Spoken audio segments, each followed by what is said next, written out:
Metre only works, volt meter work ही तब करता है, volt meter works when there is a flow of current through the voltmeter। फिर से मेरी बात सुनो, थोड़ा सा नॉइज पोल्यूशन मेरे साइड से भी हो रहा होगा आज, तो sorry for that, because there is some kind of renovation work going on, तो थोड़ा सा नॉइज पोल्यूशन आप बियर कर लेना जो मेरे एंड से आ रहा होगा।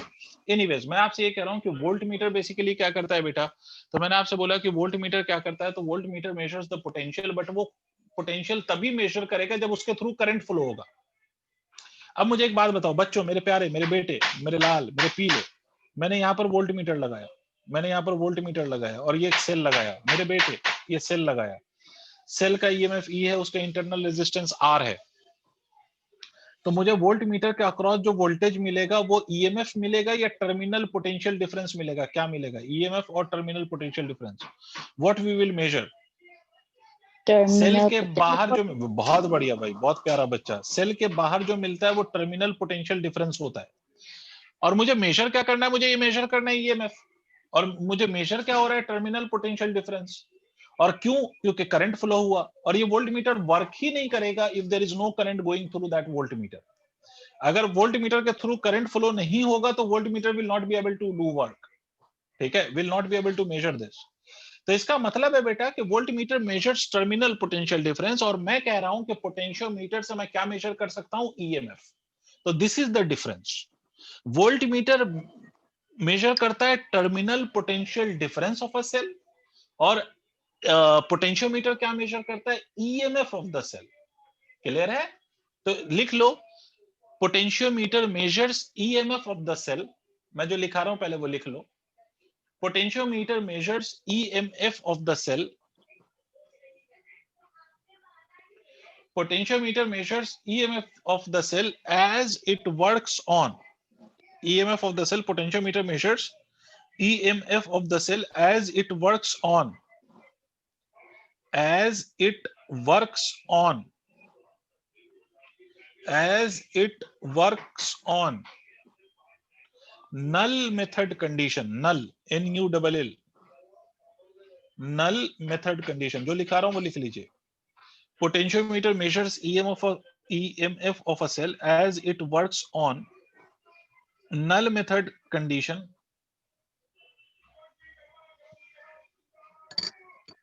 as it works on null method condition, that is, आगे लिखो इसी में, that is null method condition, that is in balanced condition, that is in balanced condition, लिखा बेटा, that is in balanced condition, balanced condition current flowing through potentiometer is zero। ये लिख लो, मैं इसको एक्सप्लेन करूंगा आगे भी, बट ये जो लिखा है वो लिख लो। और छोटी सी बात बस ये याद रख लो कि पोटेंशियोमीटर मेजर्स ईएमएफ, पोटेंशियोमीटर क्या करता है, ईएमएफ को मेजर करता है।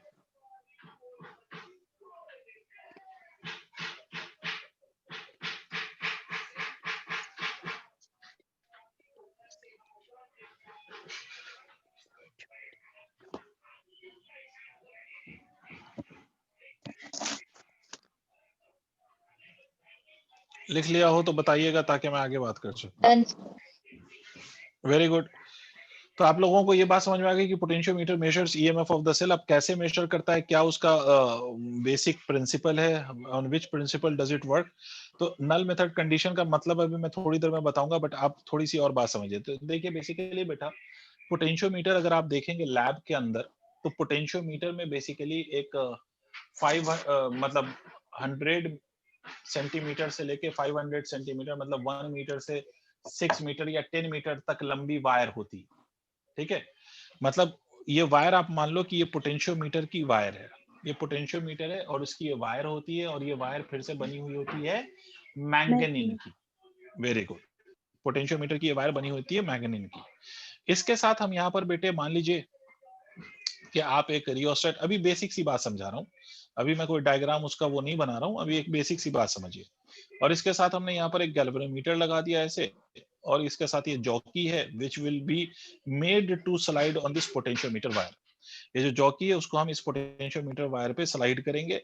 यहाँ के साथ एक की लगा हुआ है, ये इसका की का एक स्विच है जो एक रियोस्टेट के साथ कनेक्टेड है। मैं अभी आपको मतलब समझाता हूँ। ये रियोस्टेट है, देखिएगा, this is your rheostat. What is the meaning of rheostat?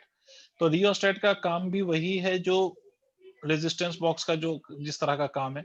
Rheostat भी क्या प्रोवाइड करता है? Resistance into the circuit. तो ये रियोस्टेट है ना। और ये आप मान लीजिए कि ये सेल है आपका, सोर्स सेल कह सकते हैं आप इसको, इसको आप सोर्स सेल कह सकते हैं। कौन सा सेल कह सकते हैं? Source cell.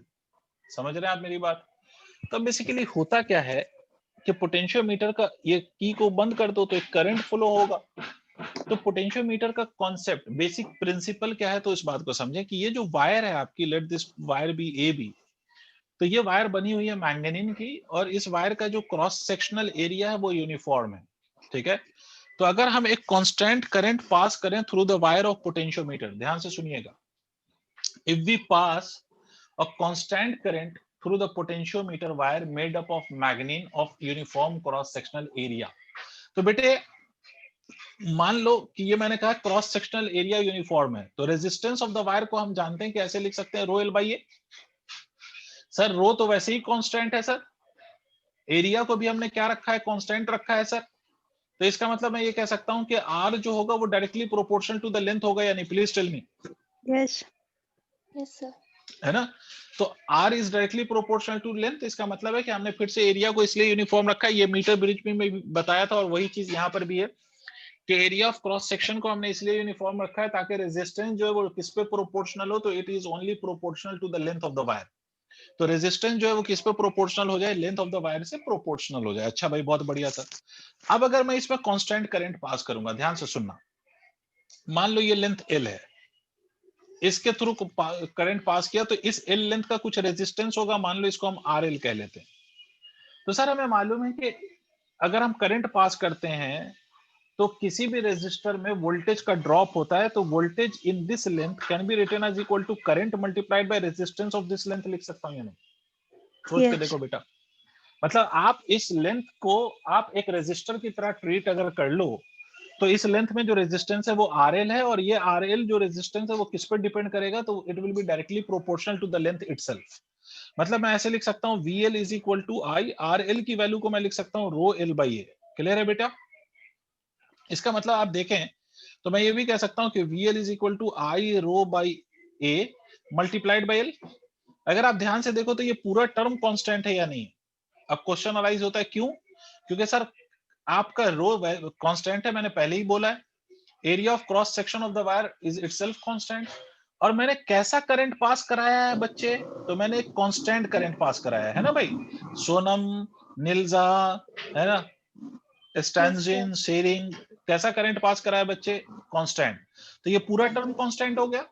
इसका मतलब कि इस लेंथ ऑफ द वायर में जो वोल्टेज का ड्रॉप है या पोटेंशियल है, जो इस वायर में, इस लेंथ ऑफ द वायर में जो मुझे वोल्टेज मिलेगा, ये जो पोटेंशियल मिलेगा, वो किस पे प्रोपोर्शनल होगा? तो that would be proportional to the length of the wire. Did you understand or not?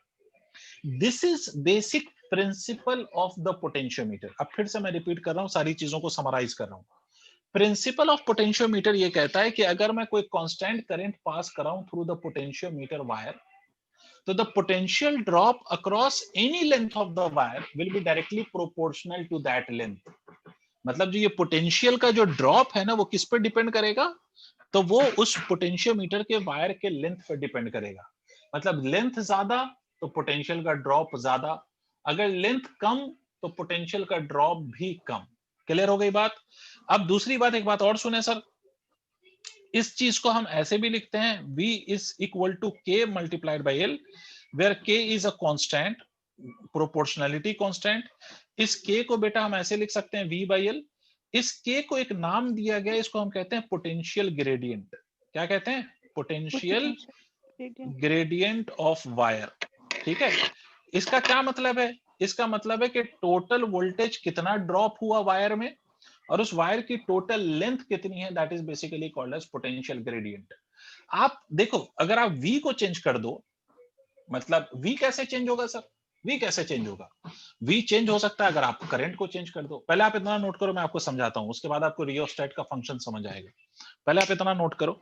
अच्छा, इसका ग्राफ अगर आप देखोगे ना, V और L का ग्राफ, अगर आप V और L का ग्राफ देखोगे तो this graph will be a straight line, क्योंकि V और L आपस में लीनियरली रिलेटेड है। V और L आर लीनियरली रिलेटेड, तो graph will be a straight line. पहले आप यहां तक नोट करो, मैं आपको एक फंक्शन समझाता हूं। तो पोटेंशियोमीटर का वर्किंग मुझे लगता है कि कुछ हद तक आपको समझ में आया होगा कि whenever a constant current is made to pass through the wire of potentiometer, then the potential drop across any length of the wire is directly proportional to that length. ये कॉन्सेप्ट है।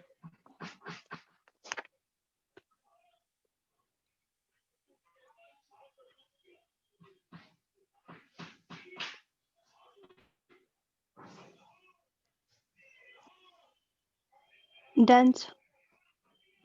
बहुत बढ़िया। अब मेरी बात सुनो बेटे, एक बात बताओ कि किसी भी वायर में जो वोल्टेज पर यूनिट लेंथ है, जिसको हम पोटेंशियल ग्रेडियंट कहते हैं, ये पोटेंशियल ग्रेडियंट किस बात पे डिपेंड कर रहा है? तो obviously it depends on two factors. One is the length of the wire and another one is the total voltage. अब एक बात समझो कि अगर मैं आपसे कहूं length of the wire 6 metre मैंने ले लिया, तो ये लेंथ तो फिक्स हो गई ना ये बच्चों। अगर if I have taken a potentiometer whose wire is of 6 metre length, तो वो 6 मीटर लेंथ तो फिक्स्ड है, means I can not change this. What can I change is this value of voltage, है ना। अब वोल्टेज होता क्या है? तो वोल्टेज होता है आई इंटू रेजिस्टेंस ऑफ वायर। ये रेजिस्टेंस किसका है? वायर का। तो अगर वायर की लेंथ फिक्स है तो रेजिस्टेंस भी फिक्स है। व्हाट डू यू से? पूरा जो रेजिस्टेंस है वायर का वो फिक्स है ना बेटा? नहीं, यही बात समझ में। Yes. भाई ये भी फिक्स है। आप किसको चेंज कर सकते हैं? You can change the current. अब फिर से मेरी बात सुनिए, आप के को चेंज कर सकते हैं। के जो पोटेंशियल ग्रेडियंट है, आप इसको चेंज कर सकते हैं बाय चेंजिंग द करंट। और करंट कैसे चेंज करेंगे? तो मान लो कि मैं 10 ही वोल्ट का सेल लगाना चाहता हूं और मैं हर बार करंट चेंज करना चाहता हूं, तो क्या चेंज कर देते हैं हम? रियोस्टेट की वैल्यू को, मतलब रेजिस्टेंस को हम चेंज करते हैं। और रेजिस्टेंस वायर की चेंज तो नहीं होगी, तो ये जो रियोस्टेट जो आपको रेजिस्टेंस प्रोवाइड कर रहा है, आप उसको चेंज कर सकते हो। रियोस्टेट क्या प्रोवाइड करता है? रेजिस्टेंस। और ये रेजिस्टेंस को हम रियोस्टेट के हेल्प से चेंज कर सकते हैं। तो रियोस्टेट से रेजिस्टेंस की वैल्यू को अगर मैं चेंज करूंगा तो करंट चेंज होगा, और करंट चेंज होगा तो वी चेंज होगा, और वी चेंज होगा तो के चेंज होगा। तो बेसिकली अगर आपसे कोई 1 मार्क का क्वेश्चन पूछ ले कि what is the use of rheostat, तो आप कहेंगे कि with the help of rheostat we can change the potential gradient of the wire. लिखो, with the help of rheostat we can change the potential gradient of the wire. With the help of rheostat, we can change the potential gradient of the wire. With the help of rheostat, we can change the potential gradient of the wire by changing by changing by changing by changing current flowing through the wire. By changing current flowing through the wire. By changing current flowing through the wire. लिख लिया? Yes, sir. Sir, can you explain once again? Okay, I'll explain without any issue. देखो मैंने आपसे क्या बोला बेटा कि अगर आपने कोई लेंथ ले लिया है वायर का, मान लो कि मैंने वायर ले लिया ऑफ 6 मीटर, तो length of the wire I made fixed, right. और जब आप 6 मीटर की वायर ले लेते हो, ठीक है, आपने लेंथ फिक्स ले लिया, तो अगर आपने लेंथ को फिक्स कर दिया बेटा, तो इसका मतलब क्या हुआ कि इसका मतलब है कि रेजिस्टेंस भी, जो टोटल रेजिस्टेंस है वो भी फिक्स्ड हो गई। करेक्ट है बेटे? Yes. तो ये आर जो है ना पूरे वायर का आर, ये तो फिक्स्ड है। मान लो कि पूरे वायर का नेट रेजिस्टेंस है 10 ओम, तो this 10 ohm for the whole wire is fixed, right. तो आप चेंज क्या कर सकते हो? देखो V is equal to I R होता है, you can change the value of current every time. What can you change? पूरे वायर के लिए आप क्या चेंज कर सकते हो? वोल्टेज को कैसे चेंज करोगे? देखो इस बात को ऐसे समझो, मैं आपसे कहूं कि इस वायर में जब करंट फ्लो करता है 4 एम्पियर का, तो मुझे इस पूरे वायर के अक्रॉस जो नेट वोल्टेज मिलता है वो मिलता है मान लो 20 वोल्ट का, मान लो। और इस पूरे वायर की लेंथ मान लो कि 2 मीटर है, मान लो। तो मैं k की वैल्यू को लिखूंगा v by l, that is 20 by 2, that is k की वैल्यू होगी 10 वोल्ट पर मीटर। पहली बात क्लियर है? हाँ ना बोलो। Yes. अब इसी वायर में अगर मैं करंट की वैल्यू को 6 एम्पियर कर दूं, लेंथ तो वही रहेगा, length will still be equal to 2 metre. उसी वायर में बात कर रहा हूं, उसी वायर की मैं बात कर रहा हूं।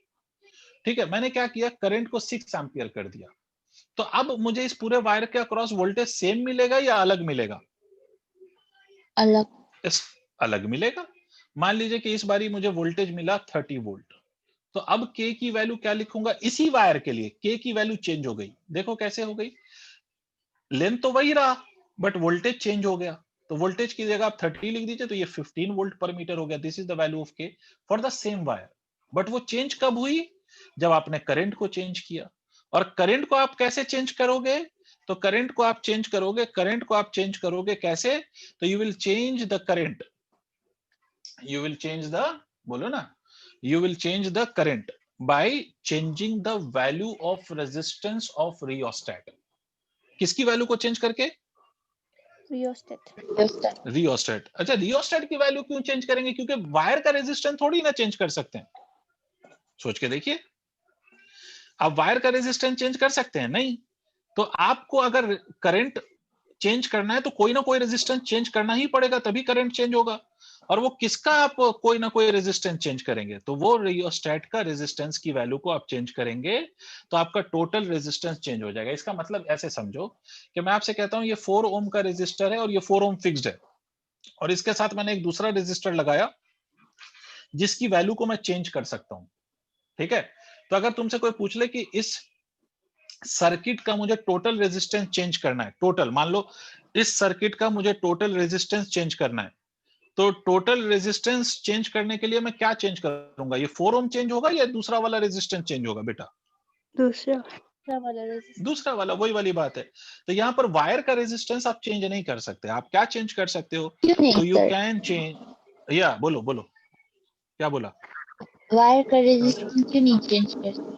बिकॉज बेटा अगर मैं आपसे कहता हूं कि एक वायर है जिसकी लेंथ 10 मीटर है और उसका रेजिस्टेंस 20 ओम है, तो किसी वायर का फिक्स, किसी भी वायर की जो रेजिस्टेंस है, अगर उसका लेंथ आपने फिक्स रखा है, सब कुछ फिक्स रखा है, तो उसका रेजिस्टेंस भी तो फिक्स रहेगा ना छोटी। बेटा रेजिस्टेंस किस किस चीज पर डिपेंड करता है? Resistance is equal to rho L by A, correct है? Okay okay sir. आप समझिए। चलो, इसका मतलब है कि आप लेंथ अगर वही रख रहे हो, एरिया ऑफ क्रॉस सेक्शन वही रख रहे हो, तो रेजिस्टेंस कैसे चेंज होगा? बिल्कुल नहीं होगा। हाँ, कब हो सकता है ये चेंज? जब आप लेंथ को चेंज करने लग जाओ या आप एरिया ऑफ क्रॉस सेक्शन को चेंज करने लग जाओ, तब हो सकता है उस वायर का रेजिस्टेंस चेंज हो जाए। बट द पॉइंट इज कि हम उसको चेंज नहीं कर रहे हैं, उसमें हम कोई छेड़खानी नहीं कर रहे हैं। तो हमें रेजिस्टेंस को अगर वेरी करना है तो वो कैसे वेरी करेंगे? हम वायर के रेजिस्टेंस को वेरी नहीं कर सकते। तो हमारा जो रियोस्टेट हमने कनेक्ट किया है रेजिस्टेंस के लिए, उस रियोस्टेट पे हम वैल्यू को चेंज करेंगे। समझे? यस। तो बेसिकली रियोस्टेट का अगर आपसे कोई काम पूछ ले तो क्या कर रहे हैं हम? रियोस्टेट की वैल्यू को चेंज करके हम करंट चेंज कर रहे हैं, which is flowing through the wire. और जब वो करंट चेंज होगा तो वोल्टेज जो मुझे मिलेगा उस पूरे वायर के अक्रॉस वो चेंज हो जाएगा। तो वोल्टेज अगर चेंज हो रहा है तो इसका मतलब है कि के की वैल्यू चेंज होगी। तो रियोस्टेट का काम है के की वैल्यू को चेंज करना फॉर द सेम वायर। ठीक है, और उसी के को हम क्या कहते हैं? पोटेंशियल ग्रेडियंट कहते हैं। तो चलो अब बात समझते हैं। तो मैं फिर से रिपीट कर देता हूं कि पोटेंशियोमीटर का मैंने आपको प्रिंसिपल क्या बताया है। तो मैंने पोटेंशियोमीटर का प्रिंसिपल बताया है सर कि अगर किसी वायर में कांस्टेंट करंट आप पास करोगे तो उस वायर के किसी भी लेंथ में जो वोल्टेज मिलेगा वो प्रोपोर्शनल होगा टू दैट लेंथ। समझ गए? किसी भी लेंथ का जो वोल्टेज होगा वो प्रोपोर्शनल होगा to that length. Is it clear? Tell me yes और नो। Yes. Yes sir. अब चलिए, इस पोटेंशियोमीटर के दो यूज हैं, दो एप्लीकेशन है। ये तो पहला जो अभी मैंने बताया, that was the principle of potentiometer. अब हम एप्लीकेशन पे आते हैं। तो इसके दो एप्लीकेशन है। एक एप्लीकेशन है we will compare the EMF of two cell, और दूसरा इसका एप्लीकेशन है कि we will measure the value of internal resistance of the two cell. तो पहला एप्लीकेशन का नाम लिखो, comparing EMF of two cell। EMF compare कर रहे हैं। किसके ईएमएफ को कंपेयर कर रहे हैं? दो सेल के ईएमएफ को कंपेयर करने हैं। क्लियर है? अगर नहीं समझ में आए तो बोलिएगा बच्चे, बातें समझ में आनी चाहिए। समझ रहे हो आप? Yes, sir. चलिए अब मेरी बात सुनिए। सबसे पहले इसके लिए सर्किट समझते हैं। मान लीजिए कि ये एक सेल है, ये एक सेल है और इसके साथ ये सर दूसरा सेल है। इसका ईएमएफ कंपेयर कर रहे हैं, मतलब इन दोनों सेल का जो ईएमएफ है उसको हम आपस में कंपेयर करेंगे। मान लीजिए ये E1 है और ये E2 है, तो एक कंपैरिजन कर रहे हैं, इन दोनों के वैल्यू को कंपेयर करके देखेंगे। ठीक है, तो इसके लिए आप ऐसा समझें कि यहाँ पर एक ऐसा की लगा हुआ है, ये ऐसा है, फिर से एक की और ये ऐसा है। इस पॉइंट के साथ सर यहाँ पर एक गैल्वेनोमीटर अटैच्ड है और इस गैल्वेनोमीटर के साथ एक जॉकी लगा हुआ है। इसके बाद का स्ट्रक्चर मैं बता देता हूँ कि ये पोटेंशियोमीटर की वायर है और इस पोटेंशियोमीटर में हमें करंट भी फ्लो कराना है, तो करंट फ्लो कराने के लिए एक सेल लगा देंगे, है ना। प्लीज अपना ईयरफोन कनेक्ट कर लें या अपने साइड का स्पीकर बंद कर दें। प्लीज अब ईयरफोन कनेक्ट कर लें या अपने साइड का स्पीकर बंद कर लें, क्योंकि मेरी आवाज मुझे ही लौट के सुनाई दे रही है। चलिए इस पॉइंट का नाम ए मान लेते हैं, नहीं इस पॉइंट, ठीक है, इस पॉइंट का नाम ए मान लीजिए, ये पॉइंट का नाम बी मान लीजिए। कोई पोटेंशियोमीटर वायर है और इसके साथ एक जॉकी लगा हुआ है जिसको हम इस पे स्लाइड करेंगे। अब ध्यान से सुनिएगा और समझिएगा। इसको हम कहते हैं सोर्स सेल। ये हमारा जो सेल है ना वो सोर्स सेल कहलाता है, सोर्स सेल। ठीक है, एक बात याद रखना कि सोर्स सेल की पोलैरिटी देखो, पहले पॉजिटिव है फिर नेगेटिव है। तो इसमें जो दो सेल जिसका हम ईएमएफ कंपेयर करना चाहते हैं, ये दो सेल जो हैं जिसका हम ईएमएफ कंपेयर कर रहे हैं, उसकी पोलैरिटी भी वैसी ही लगानी है जैसे इस सोर्स सेल की पोलैरिटी है। समझ आई बात? हाँ ना बोलो। Yes, sir. भाई जैसी पोलैरिटी सोर्स सेल की है वैसी ही पोलैरिटी आपके इन दो सेल की भी लगानी है। ऐसा नहीं कर देना, ऐसा मत कर देना कि भाई इसको मैंने ऐसे लगाया और इसको सेल ही तो लगाना, इसको ऐसे लगा दिया और सोर्स सेल मैंने कहा कि ऐसे लगा रहा हूं, तो ये गलत हो जाएगा, इसमें एरर आ जाएगा। ठीक है, इस सर्किट से फिर आप चीजें फाइंड नहीं कर पाओगे। तो इसका मतलब, अच्छा अगर सोर्स सेल की पोलैरिटी आपने ऐसे लगाया है तो इसकी भी पोलैरिटी आपको ऐसे ही लगानी पड़ेगी। क्लियर? ये बात याद रखिएगा। तो खैर, अब सर ये वर्क कैसे करता है ध्यान से सुनिएगा। इसको मैं P कह लेता हूं, इस गैप को I will call it as this gap, I will call this gap as P, this gap I will call it as Q। इसको मैं कोई पॉइंटर का नाम दे देता हूं। ठीक है, ये कोई पॉइंट है, ये R है। अब सुनना बहुत ध्यान से। सर मुझे सेल का ईएमएफ कंपेयर करना है, तो बेसिकली हम करते क्या है कि एक रियोस्टेट से एक वैल्यू ऑफ रेजिस्टेंस को सिलेक्ट कर लेते हैं। तो होता क्या है कि जैसे ही हम रेजिस्टेंस की वैल्यू को एक सिलेक्ट कर लेते हैं और की वी क्लोज करते हैं, तो इसमें से करंट फ्लो करता है। और वो करंट कहां से फ्लो करेगा? वो पोटेंशियोमीटर के वायर से भी फ्लो करेगा। ऐसे करंट फ्लो करेगा ना बेटा, ऐसे करंट फ्लो करेगा, इस सर्किट में करंट फ्लो करेगा। अब हम करते क्या है, ध्यान से सुनिएगा।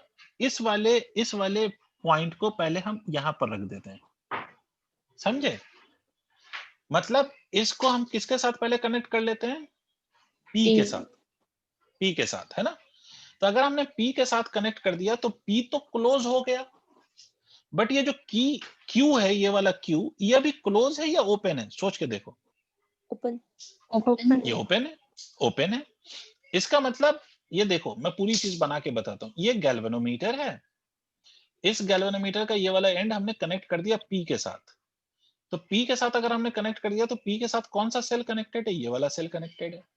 इसका मतलब मैं गैल्वेनोमीटर के इस एंड पे कह सकता हूं कि वैल्यू ऑफ वोल्टेज कितनी है? E1 है। नहीं आया, नहीं आया। भाई गैल्वेनोमीटर का एक एंड यहां पर कनेक्टेड है इस सेल के साथ। सर आप इसके साथ क्यों नहीं कह रहे हो? क्योंकि मैंने इसके साथ कनेक्ट किया हुआ है, देखो। और P किसके साथ कनेक्टेड है? E1 के साथ। तो गैल्वेनोमीटर के इस एंड पे जो वैल्यू ऑफ वोल्टेज है वो E1 है या नहीं है बेटा? हाँ ना बोलना पड़ेगा, तभी आगे बढ़ूंगा। Yes, sir. बहुत ढीला रिस्पॉन्स। भाई सबको समझ में आ गया? भाई अगर मैं आपसे कहूं ये गैल्वेनोमीटर है, उसका एक एंड यहाँ पर कनेक्टेड है और ये पॉइंट 10 वोल्ट है, तो भाई ये हम कहेंगे कि इस एंड पे वोल्टेज की वैल्यू 10 है। उसी तरह से मैंने कहा कि ये गैल्वेनोमीटर है उसका EMF. और 1 मिनट रुक जाना। हाँ, मैंने कहा कि ये गैल्वेनोमीटर है और इस गैल्वेनोमीटर का ये वाला एंड इस सेल के साथ कनेक्टेड है।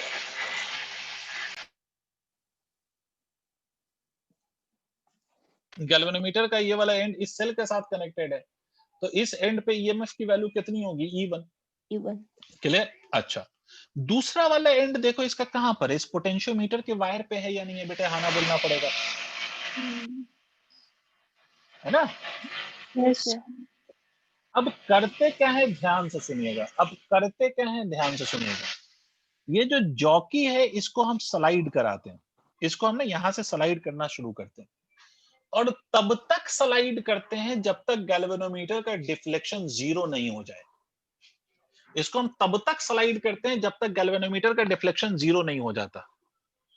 अगर गैल्वेनोमीटर का डिफ्लेक्शन 0 हो गया, इसका क्या मतलब, करंट की वैल्यू कितनी, 0। 0। अच्छा मुझे एक बात बताओ, एक पॉइंट यहां है और एक पॉइंट यहां है, इस गैल्वेनोमीटर के इस एंड पे वोल्टेज है E1, और मैंने कहा कि करंट 0 हो गया, तो इसका मतलब है कि इस एंड पे भी जो वोल्टेज है वो E1 के बराबर ही तो होगा। नहीं आया, नहीं आया, नहीं आया, नहीं समझे भाई। ये गैल्वेनोमीटर है, ये एंड है 10 वोल्ट पे, दूसरा एंड कितने पे, कितने वोल्टेज पे होगा ताकि इसमें कोई करंट फ्लो ना करे, what should be 10. The potential of 10। वही बात तो हो गई कि अगर मैं कह रहा हूं कि गैल्वेनोमीटर में कहीं पर करंट अगर 0 हो गया किसी लेंथ पे जाके, इसका मतलब मैं ये कह सकता हूं कि इस लेंथ में, मान लो इस लेंथ का नाम L1 है, तो मैं ये कह सकता हूं कि इस L1 लेंथ में, इस L1 लेंथ में जो वोल्टेज का ड्रॉप हुआ है वो एक्चुअली में E1 के बराबर है। नहीं आया, नहीं आया भाई। इस पॉइंट पे, वायर के इस पॉइंट पे जो वोल्टेज है और वो V और ये E1 दोनों इक्वल होंगे तभी तो करंट 0 होगा या नहीं होगा। होगा sir. Yes sir. Yes, sir. सबको क्लियर हुआ। तो इसी को हमने कहा कि ये बैलेंसिंग लेंथ है, और ये याद करो कि बैलेंस जब हुआ तो करंट थ्रू द गैल्वेनोमीटर 0 हो गया। इसी चीज को नाम दिया जाता है नल मेथड कंडीशन। यही काम पहले भी कर रहे थे, मीटर ब्रिज में भी हमने यही काम करा है, ठीक है। यहां पर भी वही काम हो रहा है। नल मेथड कंडीशन का मतलब कि ऐसी कंडीशन जिसमें गैल्वेनोमीटर ब्रांच में करंट कितना हो जाए, 0 हो जाए, ठीक है। तो मैं आपको इसको थोड़ा सा स्टेटमेंट लिख देता हूं। मान लो कि let at length L1 galvanometer shows 0 current. तो हमें मालूम है कि बाय प्रिंसिपल ऑफ पोटेंशियोमीटर, मैं एक बार लिख देता हूं जरा सा कि आपको समझ में आ जाए। Potentiometer, not potential meter. कोई कुछ कह रहा है क्या, पोटेंशियोमीटर। हमें एक बात मालूम है कि पोटेंशियोमीटर का प्रिंसिपल क्या कहता है कि V is directly proportional to length, मतलब इस लेंथ में जो पोटेंशियल होगा वो डायरेक्टली उस लेंथ से प्रोपोर्शनल होगा, तो V is equal to KL1। भाई ये वाली बात समझ में आई आपको यस सर। बेटा। And also as current in galvanometer is 0, galvanometer is 0, therefore मैं ये कह सकता हूं कि ये जो EMF है वो KL1 के बराबर होना चाहिए। नहीं मतलब EMF की वैल्यू E1 कह देता हूं इसको, E1 की value should be equal to V, मतलब दोनों एंड पे जो वोल्टेज है वो सेम होने चाहिए। दैट इज मैं फाइनली कह सकता हूं कि E1 will be equal to KL1। Understand this. देखो ये समझ आया है या नहीं है भाई। जो No. गैल्वेनोमीटर के एक एंड पे जो ईएमएफ है और गैल्वेनोमीटर के दूसरे एंड पे जो वायर का वोल्टेज है, जब ये दोनों एक दूसरे के बराबर हो जाएंगे तो गैल्वेनोमीटर का करंट 0 हो जाएगा। सिंपल सा कॉन्सेप्ट। देखिए अगर नहीं समझ में आया तो पूछिए।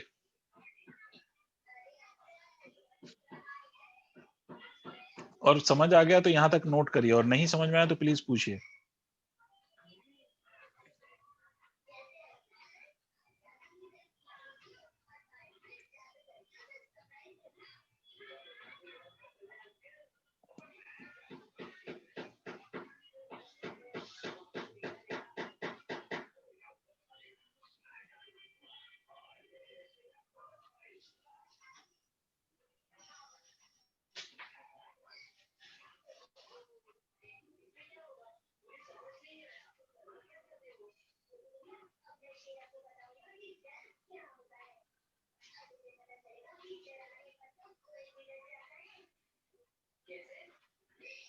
नोट करके बताइएगा ताकि मैं Done, फिर आगे भी sir. सॉल्व। Very good. अब बेटा इसी प्रोसेस को हम रिपीट करेंगे।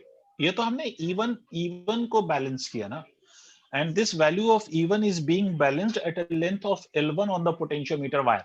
फिर से मैं रिपीट कर रहा हूं कि ये जो सेल है पहला वाला जिसका EMF E1 है, उसको हमने बैलेंस किया eight a length of L1 on the potentiometer wire।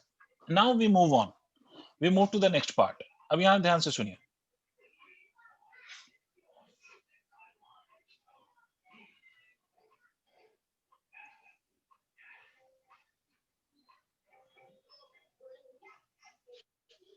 देखिए अब इसी तरह से आप क्या करेंगे, कुछ आइडिया लगा आपको? अब इस पॉइंट P से इसको हटाएंगे और कहां पे लगाएंगे? Q के साथ। अब यहां से हटा दो, यहां से हटा दो। अब इसको किसके साथ कनेक्ट कर दो? Q के साथ। अब मुझे एक बात बताओ कि if I will connect it with Q, after we connect it with Q, अब कौन सा इस गैल्वेनोमीटर के लेफ्ट एंड पे कौन सा ईएमएफ होगा, E1 या E2? E2. E2। Very good. इस एंड पे आ गया E2। अब फिर से यही प्रोसेस हम करेंगे। फिर से हम क्या करेंगे? we'll slide the galvanometer again on the potentiometer wire until we get some balancing length। और बैलेंसिंग लेंथ का मतलब वो लेंथ जिस पे आके हमारा L2, मान लो ये लेंथ है, जिस पर आके हमारा गैल्वेनोमीटर का डिफ्लेक्शन 0 हो जाए। तो हम फिर से ये कहेंगे कि सर मान लीजिए कि इस बारी V is equal to KL2, नया वाला V डैश कह लेता हूं मैं इसको। ये जो इस लेंथ ऑफ द वायर में जो वोल्टेज मिला उसका नाम है KL2। तो हमें ये बात मालूम है सर, हमें ये बात मालूम है कि एज गैल्वेनोमीटर का डिफ्लेक्शन इज 0, तो हमें ये भी मालूम है कि E2 इज इक्वल टू, हम ये कह सकते हैं कि V डैश होना चाहिए। ठीक है, ये भी कह सकते हैं, तभी तो नेट करंट 0 होगा इस केस में भी। तो therefore E2 can be written as KL2। Is it clear? Second equation. E1 क्या आया था? KL1, मतलब E1 जो EMF है it is being balanced at a length of L1, और E2 जो EMF है it is being balanced at a length of L2। Is it correct? Can we proceed? तो आप finally we have got two equations, one is for balancing E1 and the another we get for balancing E2। so I'll divide E1 by E2, this will become KL1 by KL2, K and K will cancel out, so E1 upon E2 is equal to L1 upon L2। this is basically the comparison of EMF of two cells, or this will be the relation of EMF of two cell। इसका मतलब हुआ sir, if you know the value of E2 you can find the value of E1, or if you know the value of E1 you can find the value of E2। नहीं आया? Yes. आ गया तो इसको note करो finally, and then we will move to the next application of this potentiometer. तो फिर हमारा ये चैप्टर कंप्लीट हो जाएगा।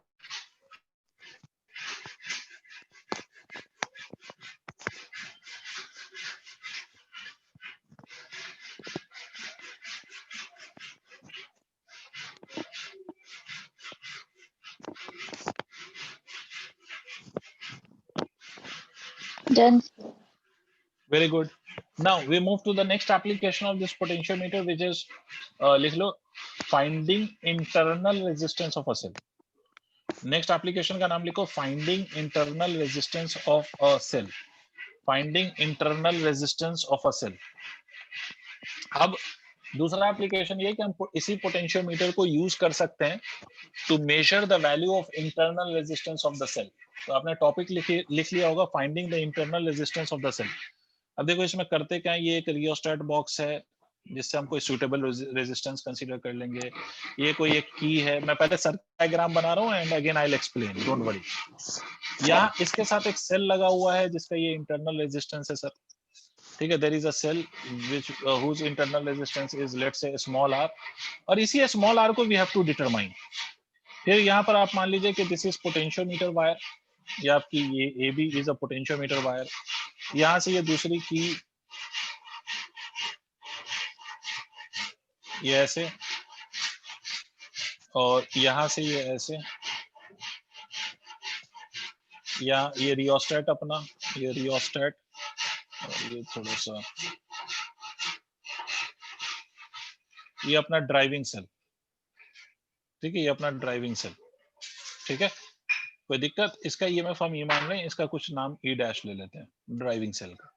This is your potentiometer wire, उसकी लेंथ कुछ भी हो सकती है, 5 मीटर, 6 मीटर, 10 मीटर, कुछ भी हो जाए। ये रेजिस्टेंस बॉक्स है जिससे हम कोई सुटेबल रेजिस्टेंस लेंगे सर यहाँ पर। ये सेल का ईएमएफ है, ये इसका इंटरनल रेजिस्टेंस है। फिर से वही तामझाम है सर, इस पॉइंट से अपन कुछ कनेक्ट कर लेते हैं, वही गैल्वेनोमीटर सर, ये गैल्वेनोमीटर अपना, और फिर इसके साथ कुछ जॉकी लगा देते हैं, ये जॉकी, फिर से वही सारा सब कुछ कहानी वही है ना। इस पॉइंट को मान लो P कह लेते हैं, इस पॉइंट को मैं Q कह लेता हूं। अब मेरी बात ध्यान से सुनना, we want to measure the internal resistance of this cell. Again we will go by the same logic. Same logic कहने का मतलब क्या है, लॉजिक क्या होगी हमारी, कि we will check the balancing length. Logic यही है कि we have to check the balancing length. अब ध्यान से सुनना बेटा, मैं इस की को K1 कह लेता हूं और इस की को K2 कह लेता हूं। इस K2 को मैं क्लोज कर देता हूं, कीपिंग द K1 ओपन। पहला पार्ट क्या है सुनना, पहला part, first step, keep K1 open. अब आप लोग मुझे बताएंगे कि अगर ये की ओपन है तो will there be any current due to this cell flowing in this part of the circuit. ये वाला जो लूप है, इसमें कोई करंट फ्लो करेगा क्या, because this switch is open, this is not closed. No, sir. No sir, because switch अगर open है तो there is no complete path, right. Q1 अगर ओपन है तो नो करंट, मेरी बात सुन लो, अगर नहीं समझ में आए तो पूछ लो, no current will flow due to E। क्यों, क्योंकि की ओपन है। ओपन अगर है तो उसमें कोई करंट थोड़ी फ्लो करेगा, हाँ बट इसमें करंट फ्लो करेगा क्योंकि इसका की क्लोज है, तो ये क्लोज्ड पाथ है सर, बट उसमें कोई करंट फ्लो नहीं करेगा। क्लियर हो गई बात। इसका मतलब मुझे एक बात बताओ कि गैल्वेनोमीटर के इस एंड पे मुझे क्या मिलेगा, इस सेल का ईएमएफ होगा। गैल्वेनोमीटर के इस एंड पे जो वोल्टेज की वैल्यू है वो इस सेल के ईएमएफ के इक्वल होगी या इस सेल के टर्मिनल पोटेंशियल डिफरेंस के इक्वल होगी। सोच के देखो, मैं फिर से रिपीट कर देता हूं, गैल्वेनोमीटर के इस एंड पे जो इस सेल से कनेक्टेड है, इस एंड का वोल्टेज ईएमएफ के इक्वल होगा या इस सेल के टर्मिनल पोटेंशियल डिफरेंस के इक्वल होगा। ईएमएफ, बिकॉज कोई करंट फ्लो नहीं हुआ। याद करो कि if there is no current, इसका मतलब है सेल का मुझे क्या मिलता है, ईएमएफ। टर्मिनल पोटेंशियल डिफरेंस नहीं मिलता, क्या मिलता है, ईएमएफ। तो इसका मतलब है कि अगर इस केस में कोई करंट फ्लो नहीं हुआ है तो गैल्वेनोमीटर का ये वाला एंड किस पे कनेक्टेड है, ईएमएफ। अब फिर से क्या करते हैं सुनिए, फिर से हम जॉकी को स्लाइड वालाइड करते हैं और तब तक करते रहते हैं जब तक हमें बैलेंसिंग लेंथ नहीं मिल जाए। बैलेंसिंग लेंथ मतलब current through the galvanometer zero नहीं हो जाता। मान लो ये current through the galvanometer zero हुआ है eight a length of L1, मान लो, तो मैं ये कह सकता हूं सर कि अगर ये करंट जीरो हुआ है, L1 मान लेते हैं, L1 is balancing length, is balancing length. Balancing length का क्या मतलब हुआ, बैलेंसिंग लेंथ क्या मतलब हुआ कि मतलब L1 पे आके current in the galvanometer become zero. That is at this length, at this length, at this length IG became equal to zero. Clear है सर, हाँ ना बोलना पड़ेगा, हाँ। तो मुझे एक बात बताओ कि मुझे इस लेंथ में जो वोल्टेज का ड्रॉप है उसको मैं KL1 लिख सकता हूं, और मैं ये भी कह सकता हूं कि also E will be equal to V, therefore E is equal to KL1 लिख सकता हूं। टेल मी यस और नो। भाई ये दो, इस पॉइंट पे जो वोल्टेज है और इस पॉइंट पे वोल्टेज है, दोनों सेम होगा तभी तो गैल्वेनोमीटर का करंट जीरो होगा। सर देखिए सर, गैल्वेनोमीटर में तो करंट पहले से जीरो होगा ना। नहीं पहले से जीरो नहीं होगा। देखो पर आपने बोला अब, उसमें करंट फ्लो नहीं करेगा। हाँ इधर से फ्लो नहीं हो रहा, बिल्कुल सही बात। इस वाली सर्किट में कोई नहीं जा रहा, बट इस गैल्वेनोमीटर का एक एंड यहाँ भी तो कनेक्टेड है, ये दोनों सर्किट के बीच में कनेक्टेड है बेटा। नहीं यही बात समझ में, मैं आपसे कह रहा हूं कि ये गैल्वेनोमीटर है, ये गैल्वेनोमीटर है, एक एंड यहां पर कनेक्टेड है और एक एंड यहां पर कनेक्टेड है, ठीक है। गैल्वेनोमीटर का ये एंड वाला ईएमएफ ई पे है, क्लियर, मुझे ये यस बताइए। सर। और ये वाला अलग वोल्टेज पे, ई की वैल्यू मान लो कि 2 है और इस वायर पे कहीं पर वोल्टेज 10 है, तो इसमें करंट फ्लो करेगा नहीं करेगा। करेगा सर। देखो स्विच ओपन होने का मतलब यह है कि इस सेल के थ्रू कोई करंट नहीं फ्लो करेगा, बिल्कुल सही, उससे मुझे मतलब ही कहां है, उसकी तो मैं बात ही नहीं कर रहा हूं। मैंने ये नहीं कहा कि इस लूप के अंदर कोई करंट है, ये लूप 1 में मैंने कोई करंट नहीं बोला है, बट ये जो गैल्वेनोमीटर है उसका एक एंड इस लूप 2 के साथ भी तो कनेक्टेड है। नहीं आई बात समझ में, ये ब्रिज है ना दोनों के बीच का, तो इसमें तो करंट फ्लो कर ही सकता था। अभी भी नहीं समझी छोटी? उसको क्लोज लूप की जरूरत नहीं है सर, फिर गैल्वेनोमीटर को करंट नहीं बेटा, इसको क्लोज करने के लिए इसलिए जरूरत नहीं है क्योंकि इसका वैसे ही दो एंड जो है वो दो अलग अलग पॉइंट्स पे कनेक्टेड है। एक क्लोज्ड लूप के साथ कनेक्टेड है और एक पॉइंट उसका ओपन लूप के साथ कनेक्टेड है।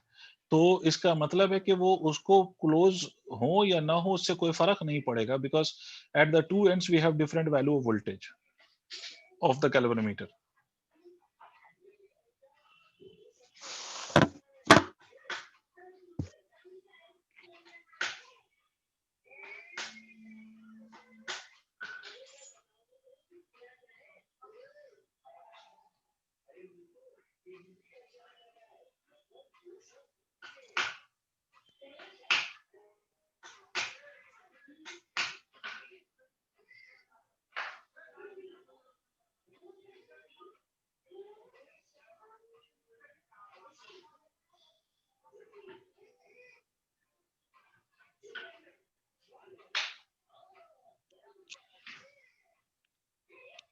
नोट कर लिया बेटा? बोलो, मुझे आगे भी सॉल्व करना है। क्या हुआ, क्यों सन्नाटे में चले गए?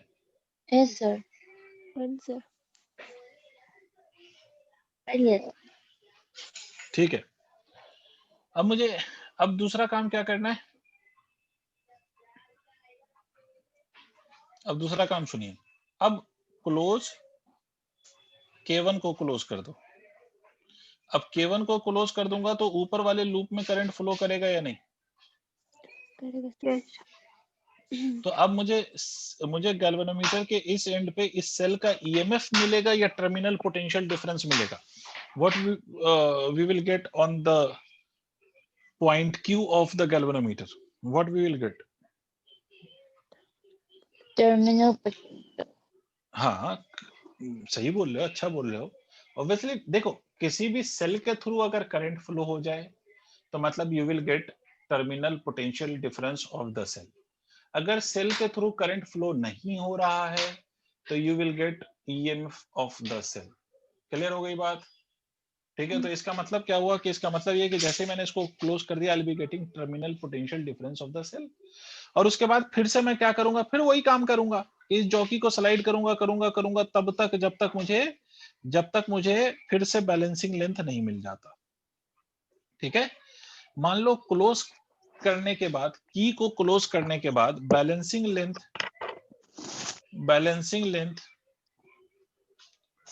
Is obtained at L2 length. इस लेंथ पे हमने देखा कि करंट जीरो हुआ है।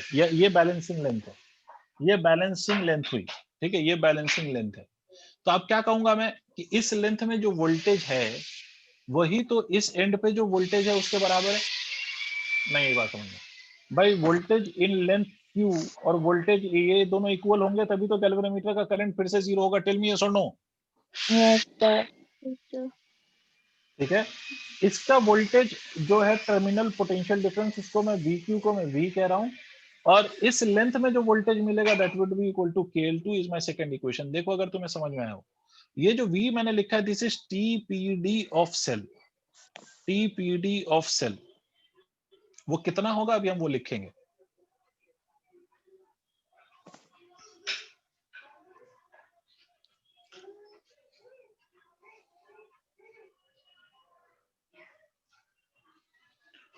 Done sir.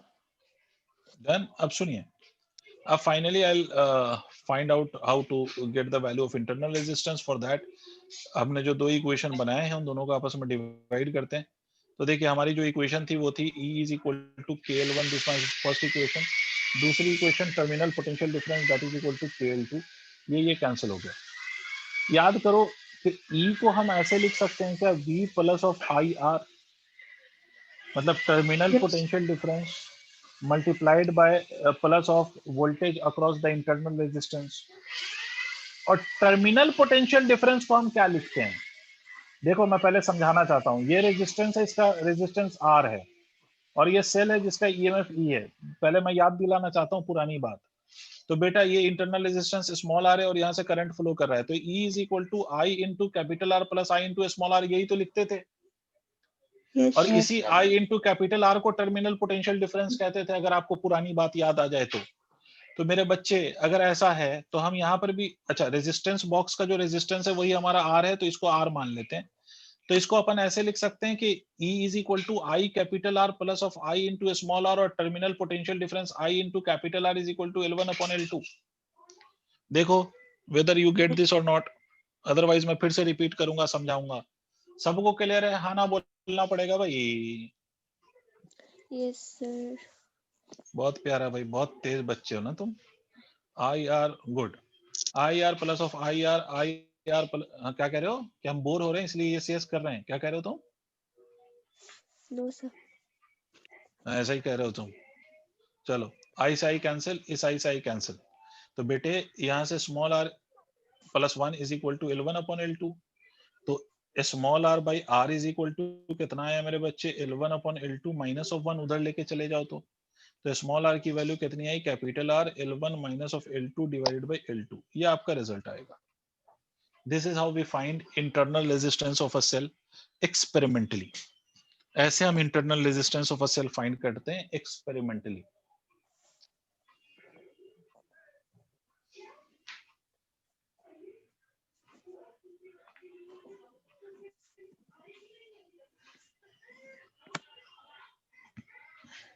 Done, sir. Very good. तो this is how we find the internal resistance. And इससे पहले जो हमने करा, अच्छा एक बात याद रखिए, ये जो मैंने चीजें दिखाया है कराया है आपको, ये थ्योरी के फॉर्म में ये क्वेश्चन पूछे जाते हैं। मतलब आपसे बोल दिया जाएगा कि how the EMF can be compared with the help of potentiometer, तो पूरा एक्सप्लेन करना पड़ेगा आपको वो लास्ट वाला केस। या आपसे बोल दिया जाए कि how internal resistance of a cell can be measured using the potentiometer, तो आपको ये वाला केस पूरा एक्सप्लेन करना पड़ेगा। तो ये केसेस आपको एग्जाम में एज अ सब्जेक्टिव क्वेश्चन पूछे जाते हैं, याद रखिएगा तो इस बात को। पूरा हाँ पूरा बेटा, दिखाना पड़ेगा। हाँ ये अगर सिर्फ उसने इंटरनल रेजिस्टेंस पूछा है तो दूसरा वाला पूरा दिखाना पड़ेगा। उसने अगर सिर्फ ईएमएफ का कंपैरिजन पूछा है तो पहला वाला पूरा दिखाना पड़ेगा, इस बात को याद रखो। ठीक है बेटे? और सर्किट डायग्राम के साथ दिखाना, ऐसा नहीं कि खाली तुम लिख दो तो उसको क्या मालूम कि क्या हो रहा है, तुम कहां पर क्या कनेक्ट कर रहे हो। तो you need to draw a clean and clear circuit diagram और फिर उसके बाद चीजों को सॉल्व करोगे। क्लियर है? Yes. अब देखो बिल्कुल एक आध बेसिक क्वेश्चन मैं ले रहा हूं। एक बार CBSE 2006 में ये क्वेश्चन पूछा गया। इसमें बोला गया कि एक इन अ पोटेंशियोमीटर, इस क्वेश्चन लिखना नहीं, सिंपली सुनना। In a potentiometer arrangement a cell of EMF 1.20 volt, ठीक है, एक सेल है जिसका EMF 1.20 volt gives a balance point at 30 centimetre. मतलब E1 की वैल्यू दे रखी है 1.20 वोल्ट और इसका जो बैलेंसिंग लेंथ है that is equal to 30 centimetre. आपसे कहता है कि length of the wire, this cell is now replaced by another cell of unknown EMF, E2 की वैल्यू पता नहीं है और आपसे कहता है कि the new balancing length for E2 is 1. sorry, this cell is now replaced by another cell of unknown EMF if the ratio of EMF of the two cell is 1.5. E2 की value आपको नहीं पता है but आपसे ये बोला है कि E1 upon E2 is equal to 1.5, ये क्वेश्चन में गिवन है। तो आपसे कहता है calculate the difference in balancing length of the potentiometer wire in two cases. Okay, और L2 भी आपको नहीं पता है, तो आपसे पूछा है कि find L2 minus of L1, ये क्वेश्चन है आपका। क्वेश्चन समझ गए? एक सेल है जिसका EMF 1.20 वोल्ट है और लेंथ, बैलेंसिंग लेंथ 30 सेंटीमीटर है। दूसरा सेल, उसका EMF भी आपको नहीं पता और उसके बैलेंसिंग लेंथ भी आपको नहीं पता, बट एक चीज आपको दे रखा है कि दोनों का जो रेशियो है that is 1.5, E1 upon E2 is 1.5। तो आपको ये बताना है कि दोनों का बैलेंसिंग लेंथ क्या है। बहुत आसान सा क्वेश्चन है, करो।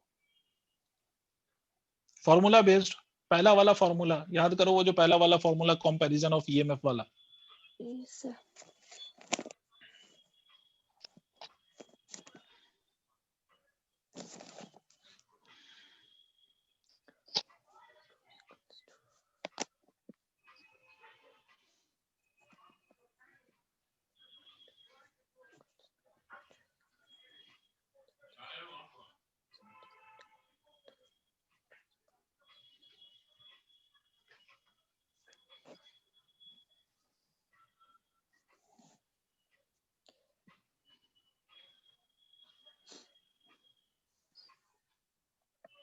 20.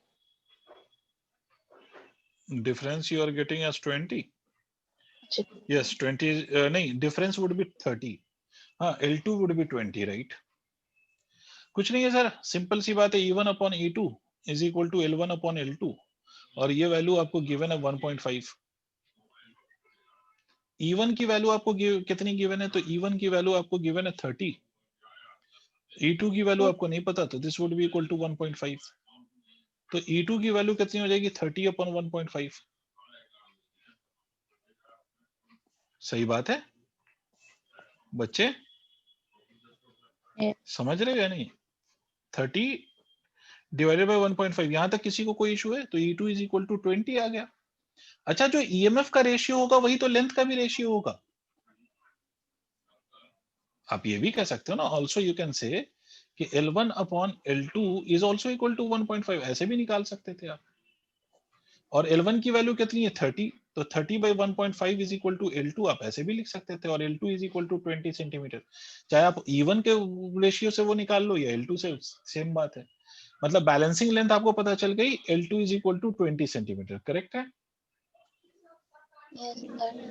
तो आपको डिफरेंस क्या मिलेगा? L2 minus of L1 is equal to 30 minus of 20 is equal to 10 centimetre. ये पूछा था सीबीएसई ने. कोई रॉकेट साइंस है क्या?